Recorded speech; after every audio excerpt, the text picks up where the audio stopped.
Ibu, eh, bagian video ini masih merupakan bagian dari video ketiga, ya. Tapi oleh karena di persoalan waktu, secara teknis kita harus melakukan pemisahan gitu ya. Eh, tetapi ini adalah masih rangkaian dari video 3, ya. Nah, topik yang kita bicarakan saat ini adalah klaster koperasi UMKM, ya, yang diatur di dalam pasal 85 sampai 104 atau 21 pasal. Tetapi untuk kepentingan saat ini saya tidak akan membahas pasal demi pasal sebanyak 21 itu, tetapi saya cukup mengambil beberapa hal yang menurut hemat saya secara normatif persoalan koperasi dan UMKM di Undang-Undang Cipta Kerja atau Omnibus Law Cipta Kerja ini sudah diatur dengan cara sangat positif, ya. Sebagai contoh tentang koperasi, ya, koperasi primer saat ini itu boleh didirikan hanya dengan 9 orang, oleh 9 orang, ya. Kalau yang lalu minimal 20 orang gitu. Dan mengumpulkan 20 orang ya relatif juga tidak gampang kan gitu. Tapi sekarang 9 orang sudah bisa. Kemudian yang sekunder itu boleh malahan hanya dengan 3 orang, ya. Contohnya begitu. Nah, artinya apa? Ini kan berarti sebagai satu kemudahan di mana masyarakat, termasuk yang tadi saya katakan komunitas buruh, juga bisa meningkatkan diri membentuk koperasi yang notabene sekarang jenis koperasi itu nggak lagi disegmentasi konsumen, produsen, dan simpan pinjam, tetapi boleh semua kembali ke konsep yang serba usaha itu, gitu.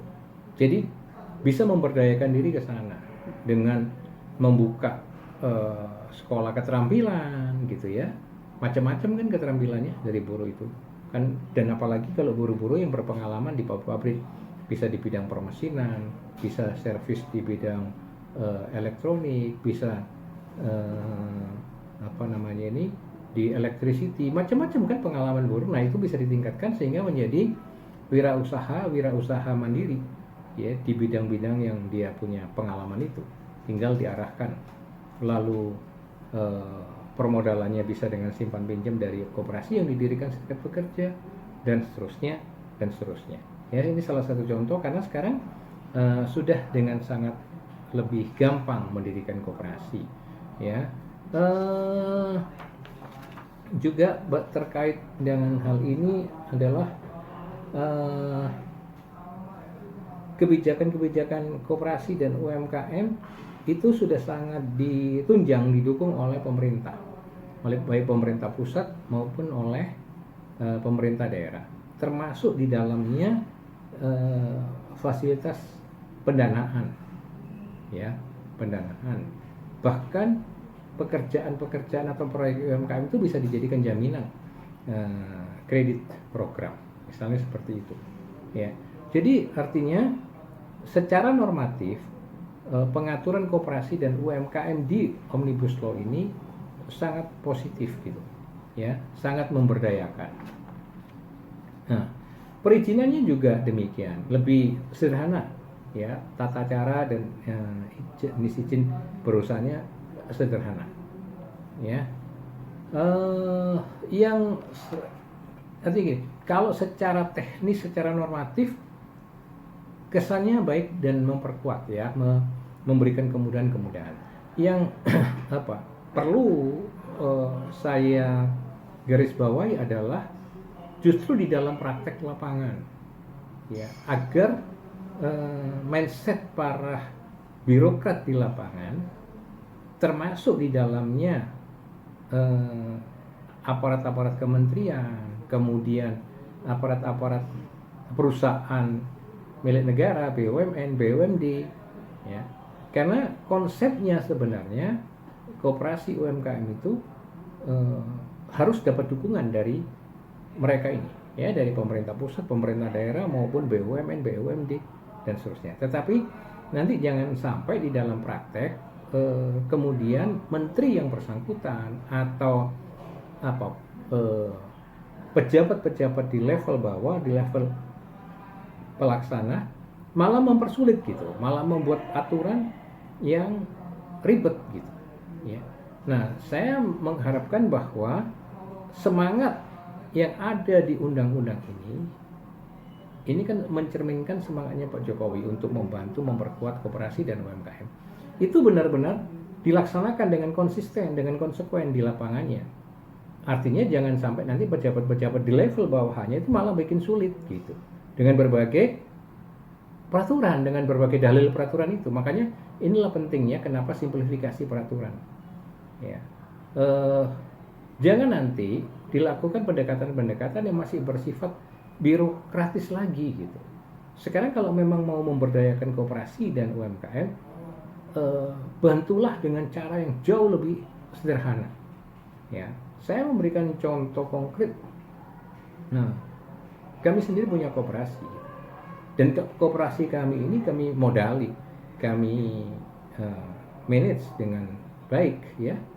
Punya kantor, ada modal kerja, ada bisnisnya, punya bisnisnya. Nah sekarang persoalannya kan tinggal membesarkan, bagaimana memperkuat dan membesarkan. Nah, lalu sehubungan dengan pandemi COVID-19 ini kan pemerintah punya program itu, pemulihan ekonomi nasional atau PEN itu.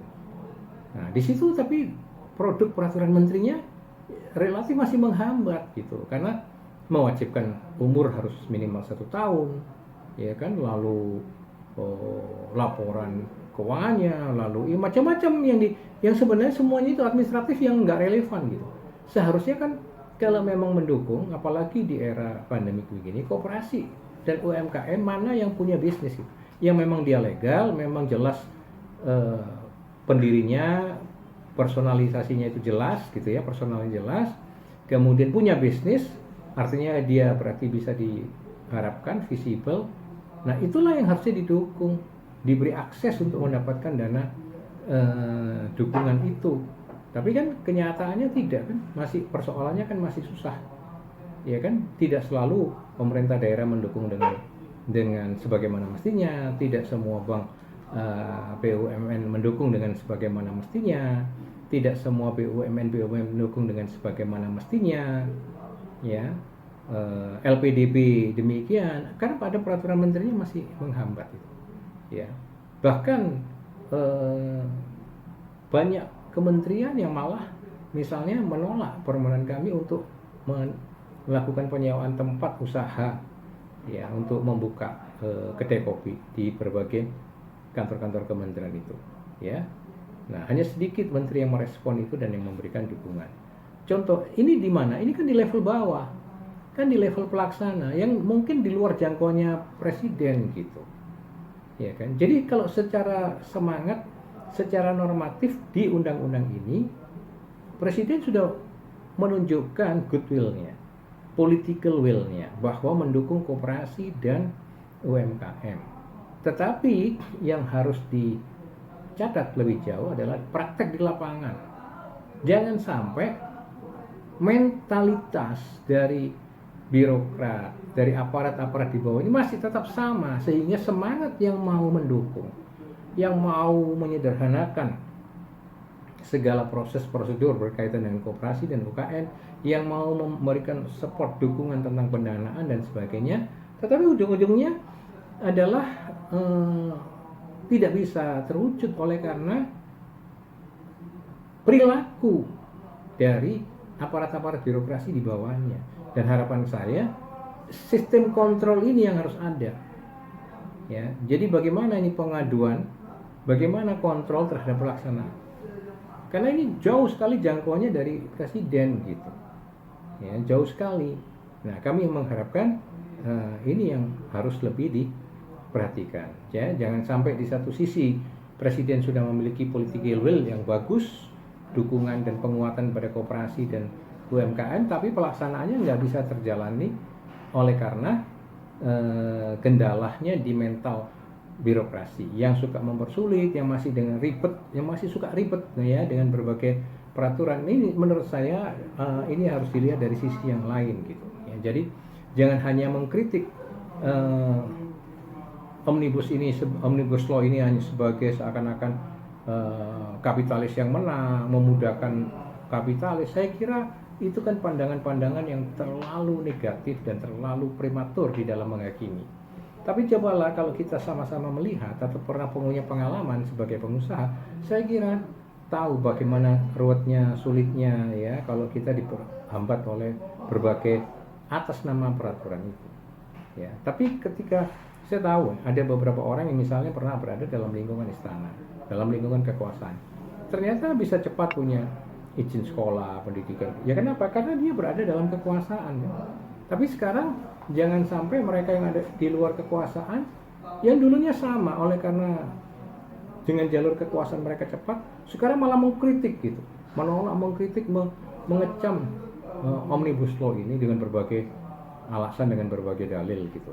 Ya, semua nggak terkesan realistik gitu dan rasional. Kalau hanya semua ditinjau murni dari segi akademis, ya tentu saya mau bertanya, undang-undang mana sih yang dilahirkan di Indonesia yang sempurna secara formil dan material, ya. Tapi kalau kita mau rasional dan realistik, ya semangat dari undang-undang ini, Cipta Kerja ini, saya kira memang harus banyak didukung. Kerutan terutama ya, kerutan di bidang pelaksanaan perizinan, ya, pelaksanaan birokrasi yang berbelit, yang korup, semua kan dengan dasar ini bisa dipangkas gitu. Potensi untuk dipangkas, untuk digerus itu besar. Nah, tinggal sekarang kami berharap bahwa presiden itu terus membangun sistem kontrol pengawasan itu dari atas sampai ke bawah. Kalau tanpa pengawasan yang ketat atau built-in control dari atas sampai ke bawah, bahkan akses pelaporan yang cepat, yang terbuka kepada presiden, jadi presiden mungkin perlu membentuk lembaga untuk menampung komplain, laporan-laporan masyarakat ini, gitu ya, secara khusus berkaitan dengan pelaksanaan dari omnibus law ini, saya kira ini akan lebih efektif gitu. Tapi kalau di dalam pelaksanaannya undang-undang ini tidak dikawal dengan sistem built-in control yang kuat, saya kira nanti ujung-ujungnya menjadi tidak efektif juga gitu. Ya, ini beberapa contoh tentang dukungan kepada koperasi dan UMKM. Ya, kemudahan perizinan berusaha juga sangat lebih mudah ya ditentukan undang-undang di sini. Dan begini, di dalam undang-undang ini hampir secara keseluruhan sedikit sekali yang didelegasikan ke menteri. Sekali lagi, ini penting ya, karena dengan cara ini presiden ingin mengurangi kerumitan gitu. Ya, kerumitan di tingkat pelaksanaan itu. Ya, kalau banyak hal didelegasikan ke menteri, nah ini berbahayanya. Ya, celakanya menteri menjadi lebih banyak mengatur lagi nanti. Sekali lagi seperti yang tadi saya katakan, banyak sekali yang seperti itu dan akhirnya kontraproduktif gitu. Hanya menggambar di lapangan itu. Ya. Tadi pembiayaan saya juga sudah singgung, termasuk di dalamnya insentif fiskal gitu ya untuk UMKM ini juga udah sangat sangat terdukung sekali ya gitu. Selama ini sudah diterapkan sistem atau tarif pajak 0,5% dari omset ya. Tapi di sini juga malahan dukungan perpajakan itu, insentif perpajakan itu, apalagi yang berorientasi kepada ekspor, malah diberikan insentif itu di KPBA-nya, bahkan mungkin malahan bisa nol, nihil pajaknya. Contohnya semacam itu ya. Dan kegiatan usaha UKM sekali lagi bisa malah dijadikan jaminan. Jadi ini beberapa contoh yang bagaimana janji Pak Jokowi itu mau direalisasikan dengan kebijakan ini, dengan undang-undang ini. Janji untuk memperkuat koperasi dan UMKM itu. Ya. Nah, saya kira itu catatan kecil saya berkaitan dengan koperasi dan UMKM. Sekali lagi yang kami himbau adalah Presiden membentuk sistem kontrol atau mengadakan sistem kontrol yang efektif dari level bawah, ya, dari level atas ke bawah ini. Karena sekali lagi yang seringkali rumit di pelaksanaan. Apalagi sekali lagi saya harus ngomong terus terang, banyak sekali aparatur sipil negara ini yang mentalitasnya belum berubah, ya. Nah, masih banyak yang lebih senang mempersulit daripada memperlancar. Ya, demikian ini pembahasan di klaster tentang koperasi dan UMKM, dan sebentar saya akan bergerak membahas di bidang kemudahan berusaha, ya. Demikian kita akan pindah ke klaster kemudahan berusaha.